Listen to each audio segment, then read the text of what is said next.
Alright guys, सो अपने पिछले video में हम लोगों ने देखा था कि CSS क्या होती है, CSS को क्यों यूज़ करते हैं, वो सारी चीज़ें हम लोगों ने देखी थी। लेकिन यहाँ पर अभी हम लोग इससे आगे की चीज़ को देखेंगे और देखेंगे कि CSS को किस तरह से एक्चुअल में इम्प्लीमेंट करके हम यूज़ कर सकते हैं। तो मैं यहाँ पर करने क्या वाला हूँ, सारी की सारी फाइल्स बंद कर दूँगा, एक नई फाइल बनाऊँगा, उसका नाम रखूँगा tut13.html।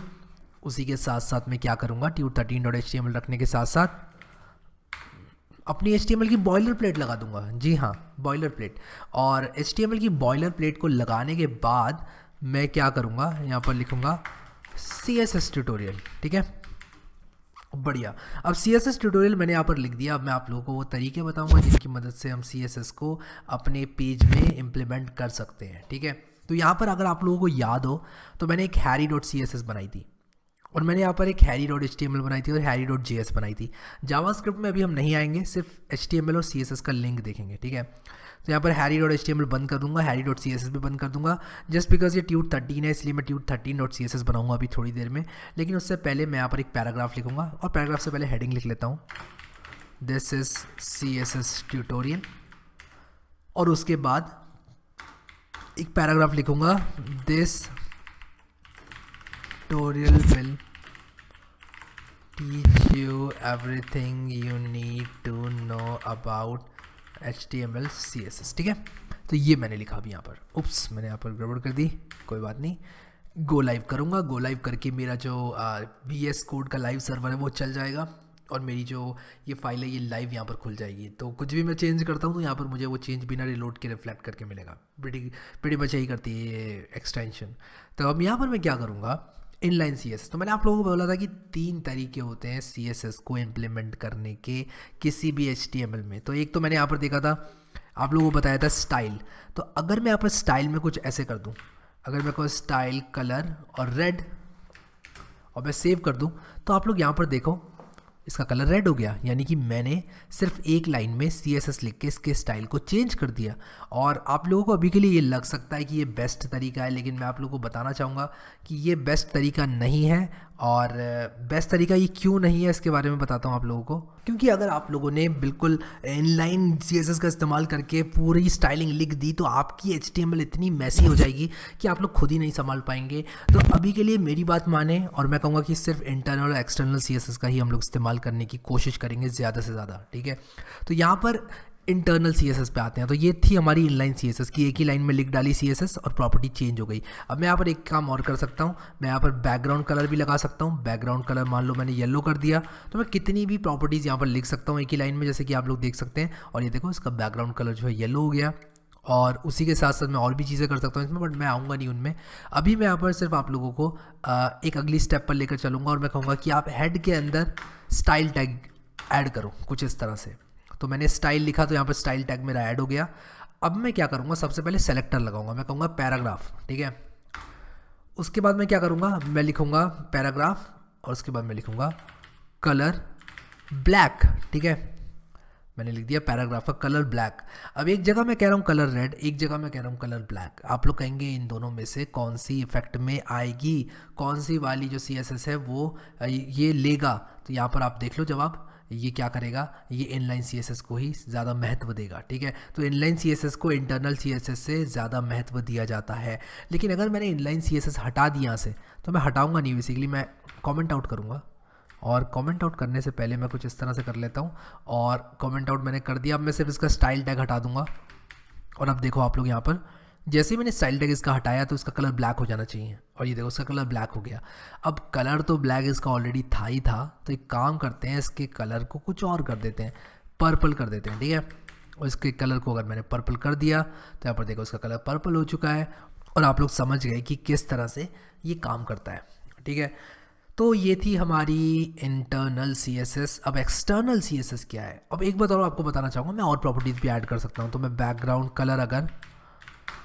कलर अगर मान लो मैं कर देता हूँ सी ग्रीन कर देता हूँ बैकग्राउंड कलर, तो मुझे देखने को मिल जाएगा वो भी। ठीक है, देखो यहाँ पर सी ग्रीन मिल गया। ऑब्वियसली अच्छा नहीं दिख रहा है ये, बट अगेन मैं सिर्फ यहाँ पर बता रहा हूँ आप लोगों को। अभी मैं बिल्कुल भी एक ब्यूटीफुल वेबसाइट बनाने की कोशिश नहीं कर रहा हूँ, सिर्फ कॉन्सेप्ट समझाने की कोशिश कर रहा हूँ। ठीक है, तो अब हम लोग क्या करेंगे कि यहाँ पर एक स्टाइल शीट ऐड करेंगे, और वो स्टाइल शीट भी हम कहाँ ऐड कर सकते हैं, वो स्टाइल शीट भी हम लोग ऐड कर सकते हैं कुछ इस तरह से लिंक लिखेंगे और कोलन CSS लिखेंगे और ऑटोमेटिकली देखो हमारा ऑटो कंप्लीट हो चुका है एमेट की मदद से।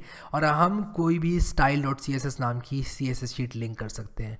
यहाँ पर मैं tute13.css नाम की एक CSS फाइल बनाऊँगा, जो कि मैं यहीं पर बनाऊँगा tute13.css, और इसके अंदर मैं लिखूँगा कि जी पैराग्राफ का जो कलर है वो कर दो। कौन सा कलर करूं? वो कलर मैं कर देता हूं, हाँ ये कर देता हूँ, ग्रीन येलो कर देता हूँ। ठीक है, सेव किया मैंने इसको, तो आप लोग देखो जैसे ही मैंने इसको सेव किया देखो इसका ग्रीन येलो कलर हो गया। तो क्या इसका मतलब ये है कि जो एक्सटर्नल शीट होती है वो प्रेसिडेंस लेती है आपकी जो इंटरनल CSS है उससे? नहीं, मैं आपको बताता हूँ यहाँ पर हो क्या रहा है। मैंने ये जो लिंक डाला था, ये जो स्टाइलिंग डाली है मैंने, वो जो tute13.css का कंटेंट है उसको लेकर यहाँ पर ले आएगा। तो ये लिखना या फिर इस कंटेंट को कॉपी करके मैं यहाँ लगा दूँ, बात बराबर है। सो आई होप कि आप लोगों को समझ में आ गई होगी ये चीज़।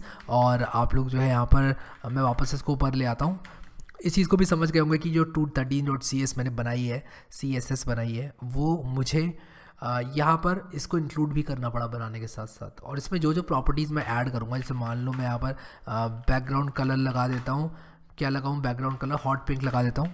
और VS कोड बहुत मदद देता है आप लोगों को यहाँ पर सारे कलर सेलेक्ट करने में। और ये देखो हॉट पिंक यहाँ पर आ गया। लेकिन अगर यही बैकग्राउंड कलर हॉट पिंक मैंने वहाँ पर लगाया होता, अगर यहाँ पर मैं इसके कलर को चेंज करके कुछ ऐसे कर दूँ, मैं आपको दिखाता हूँ। अगर मैं इस पर सिर्फ होवर करूँ तो मुझे एक ये पिकर मिल जाता है और मैं आराम से कोई भी कलर इससे सेलेक्ट कर सकता हूँ। ठीक है, सो आई होप कि ये क्लियर हो गया होगा आप लोगों को इंटरनल CSS, एक्सटर्नल CSS और इनलाइन CSS क्या होती है। अब यहाँ पर गाइस होता ये है कि अगर आप लोगों ने कोई CSS बाद में लिखी है तो वो प्रेसिडेंस ले लेती है। जैसे कि मैं आप लोगों को एग्जांपल देता हूँ, मैंने अपनी जो tute13 CSS है वो मैंने यहाँ पर रखी हुई है और इसके बाद मैंने कलर दिया हुआ है ये वाला। ठीक है, अब देखना आप लोग यहाँ पर क्या होगा। मैंने यहाँ पर ये खोला हुआ है साइड बाय साइड और मैं यहाँ पर आप लोगों को दिखाना चाहता हूँ। मैंने यहाँ पर क्या किया, कलर ग्रीन येलो दिया है लेकिन बैकग्राउंड कलर हॉट पिंक दिया है, लेकिन ये आ नहीं रहा है। देखो कलर मेरा ग्रीन येलो नहीं आ रहा है और बैकग्राउंड पिंक भी नहीं आ रहा है मेरा बैकग्राउंड। लेकिन अगर मैं इसको नीचे ले आता हूँ स्टाइल शीट को, ठीक है, मैं नीचे ले आया, मैंने सेव नहीं किया है अभी सेव नहीं किया है। देखो यहाँ पर अभी क्या है, ग्रीन है बैकग्राउंड, लेकिन सेव करूँगा तो बैकग्राउंड देखना क्या हो जाएगा। सेव किया मैंने, ये देखो बैकग्राउंड पिंक हो गया। तो जो चीज़ बाद में लिखी हुई है वो ज़्यादा ऑर्डर लेती है। और यहाँ पर आप लोग जो है ये चीज़ को ध्यान में रखना कि जो चीज़ बाद में लिखी है आपने इंटरनल और एक्सटर्नल में से, वो जो है सबसे ज़्यादा ऑर्डर लेती है। लेकिन अगर आप लोग चाहते हैं कि जो पहले वाली CSS है वो ज़्यादा ऑर्डर ले ले, तो आप यहाँ पर कुछ इस तरह से इंपॉर्टेंट लिख सकते हैं। ठीक है, सेमीकोलन के अंदर लिखना है ये देखो कुछ इस तरह से इंपॉर्टेंट डाल दें। अभी इसका बैकग्राउंड कलर सी ग्रीन होने से कोई नहीं रोक सकता क्योंकि आपने इसको इंपॉर्टेंट कर दिया है। ठीक है, तो अगर आप चाहते हैं कि ये प्रेसिडेंस ले सबके ओवर तो आप इसको इंपॉर्टेंट कर दें। तो ये इंपॉर्टेंट है, हम आगे और बात करेंगे कि कौन सी चीज़ किसके ओवर प्रेसिडेंस लेती है CSS में। लेकिन अभी के लिए इनलाइन CSS जो होती है वो सबसे ज़्यादा प्रेसिडेंस लेगी। उसके बाद इंटरनल और एक्सटर्नल में से वो प्रेसिडेंस लेगी जो बाद में यानी कि सबसे एंड में लिखी गई है प्रॉपर्टी, वो क्योंकि ओवरराइट कर देगी पुरानी प्रॉपर्टी को।